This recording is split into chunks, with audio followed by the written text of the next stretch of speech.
6.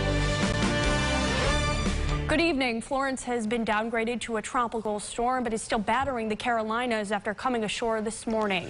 The massive, slow-moving storm is expected to dump between 1 and 3 feet of rain on the area over the next few days.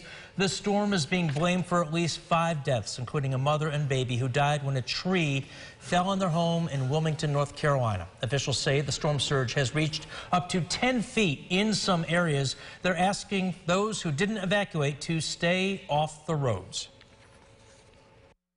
We're going to have patience. We're going to have to be careful for a long time.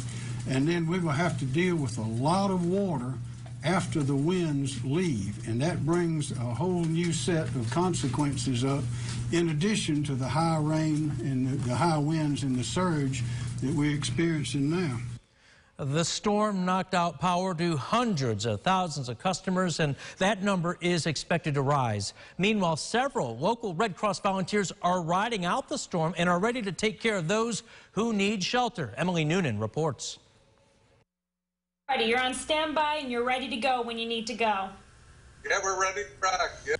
Red Cross volunteer Peter Bonacarso from Fairport has been in the town of Raleigh since Tuesday.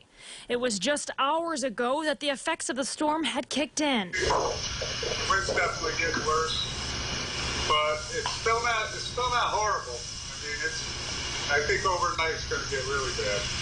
He and his partner Deb Thompson are emergency vehicle operators and are waiting for the call to jump into action. Going to be going into the hardest hit areas and bringing food and supplies to people. Meanwhile, Red Cross shelter manager Mark Sennett from Fairport has hunkered down in an emergency evacuation shelter in Somerton, South Carolina. It's a converted middle school.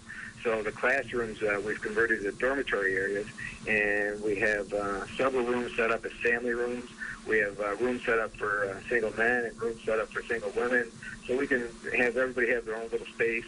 With him, 250 other people, and he expects that number to largely increase as the storm hones in. Sennett's job, making sure health concerns are being addressed and food is being rationed.